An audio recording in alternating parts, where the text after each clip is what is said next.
தமிழ்நாடு முதலமைச்சர் விஜய் அவர்கள் தற்போது கரூர் ஆட்சியர் அலுவலக வளாகத்திற்கு தற்போது வருகை தந்திருக்கிறார். அங்கு கரூர் துயர் சம்பவத்தில் உயிரிழந்த குடும்பத்தினருக்கு அரசு பணி வழங்க இருக்கிறார். இது தொடர்பான அண்மை செய்திகளை நாம் தற்போது பார்த்துக் கொண்டிருக்கிறோம். முதலமைச்சரின் வருகையொட்டி கரூர் ஆட்சியர் அலுவலக வளாகத்தில் விரிவான பாதுகாப்பு ஏற்பாடுகள் செய்யப்பட்டிருக்கின்றன. சற்று நேரத்திற்கு முன்பாக தமிழ்நாடு முதலமைச்சர் விஜய் அவர்கள் தற்போது கரூர் ஆட்சியர் அலுவலக வளாகத்திற்கு வருகை தந்திருக்கிறார்.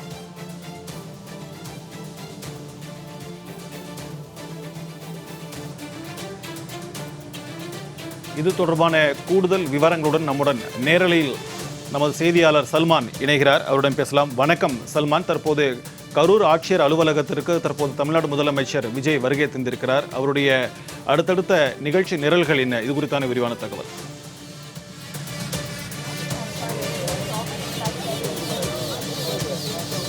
கரூர் மாவட்டத்திற்கு 2 நிகழ்ச்சிகளுக்காக தமிழக முதலமைச்சர் விஜய் அவர்கள் காலை 9:30 மணிக்காக சென்னையிலிருந்து புறப்பட்டு திருச்சி விமான நிலையத்திலிருந்து பின்னர் சாலை மார்க்கமாக கரூருக்கு வந்தடைந்தார். பின்னர் சேலம் பைபாஸ் சாலையில் அமைந்திருக்கக்கூடிய பகுதியில் நடைபெற்ற மக்கள் சந்திப்பு கூட்டத்தை தொடர்ந்து தற்பொழுது அரசு நிகழ்ச்சியாக இருக்கக்கூடிய கரூர் கூட்ட நெரிசல் சம்பவத்தில் உயிரிழந்த 32 பேரின் குடும்பத்தினருக்கு அரசு பணிக்கான ஆணை வழங்கும் மற்றும் 850 கோடி ரூபாய் மதிப்பிலான காலனி தொழிற்சாலைக்கான அடிக்கல் நாட்டு விழா உள்ளிட்டவைகளுக்காக தற்பொழுது கரூர் மாவட்ட ஆட்சியர் அலுவலகத்திற்கு முதலமைச்சர் விஜய் அவர்கள் வந்தடைந்தார்.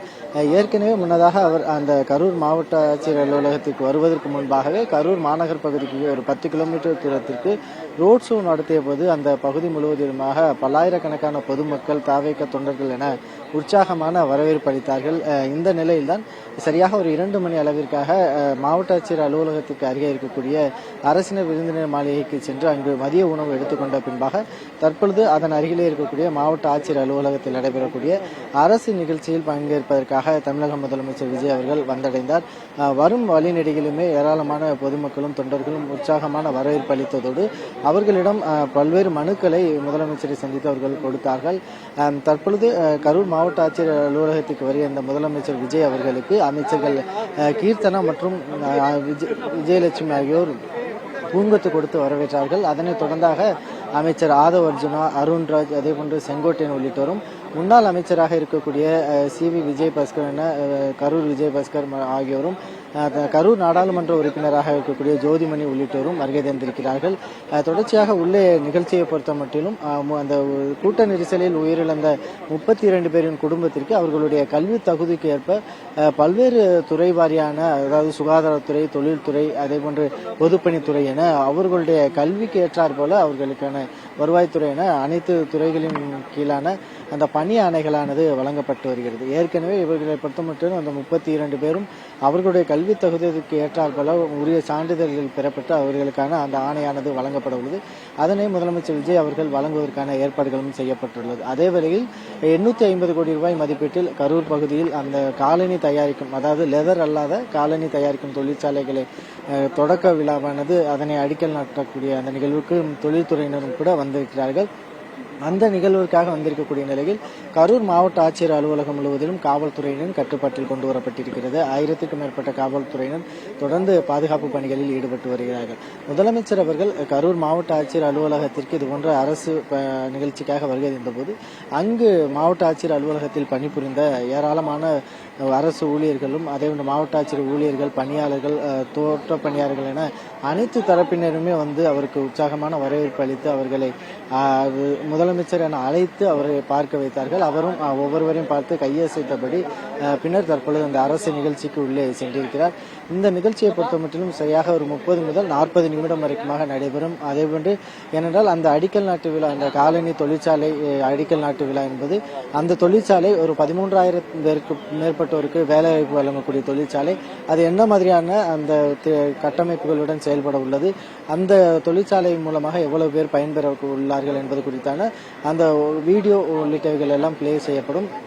அதே போன்று இந்த 32 பேருக்கு அரசு பணிக்கான ஆணை வழங்குவதை பொறுத்த மட்டிலும் ஒவ்வொருவருடைய குடும்பத்தினையும் சந்தித்து அவர்களுடைய அவர்களுக்கான அரசு பணிக்கான ஆணை வழங்கிய பின்பாக ஒவ்வொருவரையும் சந்தித்து ஆறுதல் தெரிவிக்கிறார். அப்படியான ஒரு நிகழ்வுக்கு தான் திட்டமிடப்பட்டு தற்போது கரூர் மாவட்ட ஆட்சியர் அலுவலகத்தில் முதலமைச்சர் விஜய் அவர்கள் அமைச்சர்களுடன் சேர்ந்து இந்த பணியில் கலந்து கொண்டிருக்கிறார். அதேபோன்று பல்வேறு நலத்திட்ட உதவிகளும் வழங்குவதற்கான பல்வேறு துறைகளின் கீழ் பயனாளிகளுக்கு நலத்திட்ட உதவிகள் வழங்குவது, அதேபோன்று பல்வேறு நிகழ்ச்சிகள் பல்வேறு பயனாளிகளுக்கான தேவையான சான்றிதழ் உள்ளிட்டவைகளும் கூட வழங்குவதற்கான ஏற்பாடுகள் செய்யப்பட்டிருக்கின்றன.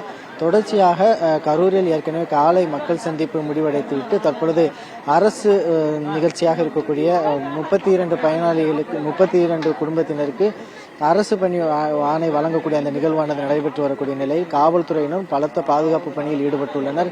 இந்த நிகழ்ச்சியை முடித்துவிட்டு சரியாக 4 மணி அளவிற்காக கரூரில் இருந்து சாலை மார்க்கமாக திருச்சிக்கு முதலமைச்சர் செல்வதற்கான ஏற்பாடுகளும் திட்டமிடப்பட்டுள்ளன. அதே வேளையில் வழிநெடுகிலுமே தொடர்ந்து பொதுமக்கள் இன்று தற்போதும் கூட வெயிலில் இருந்தாலும் கூட பரவாயில்லை என தொடர்ந்து அவர்கள் காத்துக் கொண்டிருக்கக்கூடிய நிகழ்வுகளையும் கூட பார்க்க முடிகிறது. எனவே சரியாக திட்டமிட்டபடி 3 மணி அளவிற்காக முதலமைச்சர் விஜய் அவர்கள் கரூர் மாவட்ட ஆட்சியர் அலுவலகத்துக்கு வருகை தந்து அந்த அரசு பணிகளுக்கான ஆணை வழங்குவதற்கான ஏற்பாடுகளும் செய்யப்பட்டுள்ளது. இதனிடையே இன்று காலை கூட இந்த அரசு பணி ஆணை வழங்கக்கூடாது என்பது தொடர்பாக அதனை எதிர்த்து சென்னை உயர்நீதிமன்ற மதுரை அமர்வில் வழக்கு தாக்கல் செய்யப்பட்டது. அந்த வழக்கிலும் கூட தற்காலிகமாக அவர்களுக்கு அரசு பணி ஆணைகள் வழங்குவதற்கான நடவடிக்கைகளை மேற்கொள்ளலாம் எனவும் கூட உயர்நீதிமன்ற மதுரை கிளையும் கூட ஒரு உத்தரவு பிறப்பித்திருக்கிறது. இதுபோன்ற கரூரை பொறுத்த மட்டிலும் முதலமைச்சர் அவர்கள் பயணம் மேற்கொண்ட அறிவித்த நாள் முதலாக பல்வேறு சர்ச்சைகள், எதிர்ப்புகள் என அரசியல் ரீதியான பல்வேறு கருத்துகள் இருந்தாலும் கூட முதலமைச்சர் ஏற்கனவே அவர்கள் அறிவித்தபடியாக அந்த கூட்ட நெரிசலில் சிக்கி உயிரிழந்த 32 பேரின் குடும்பத்திற்கு அவர் அறிவித்தவாறே அரசு பணிக்கான ஆணைகளை வழங்குவதற்கான நிகழ்ச்சியில் பங்கேற்று வருகிறார். தற்பொழுது அந்த ஆணைகளை உடனடியாக வழங்குவதற்கான ஏற்பாடுகளும் நடைபெற்று வருகிறது.